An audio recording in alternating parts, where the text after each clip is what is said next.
আসসালামু আলাইকুম সবাইকে, আশা করি সবাই ভালো আছেন। তো আপনারা অবশ্যই আমার খেয়াল করেছেন যে আমার ইউটিউব চ্যানেলে বিগত 7 দিন যাবৎ কোনো ভিডিও ছাড়া হয়নি। তো এর একটাই কারণ ছিল, সেটা হচ্ছে আমি বাচ্চাদের নিয়ে যখন ফানি ভিডিও বানাই তখন একটা ভিডিওতে আমি তাদের হাতে বন্দুক দিয়েছিলাম, খেলনা বন্দুক।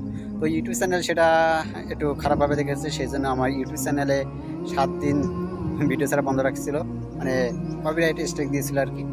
তো তার মাঝেও আমি দেখলাম অনেক সাবস্ক্রাইব আমার ইউটিউব চ্যানেলে বেড়েছে। তো এরই একটাই কারণ ছিল বাড়ার, সেটা হচ্ছে আপনাদের জন্য। আর এগুলো সবই ছিল আপনাদের ভালোবাসা। আর যারা আমার ইউটিউব চ্যানেলটা সাবস্ক্রাইব করেছেন তাদের আমি জানাই আমার অন্তরস্থল থেকে সালাম ও ভালোবাসা। তো সবাই আমাকে এভাবে সাপোর্ট করবেন। আর আশা করি আমি পরবর্তীতে আপনাদের সুন্দর সুন্দর ভিডিও দিতে পারবো, সেটা বিনোদনমূলক বা শিক্ষামূলক যাই হোক। তো সবাইকে ধন্যবাদ আমার সাথে থাকার জন্য। আর আশা করি বিগত দিনে আমি আবারও ভিডিও ছাড়বো ভালো। তো সবাই ভালো থাকবেন, সুস্থ থাকবেন। আসসালামু আলাইকুম।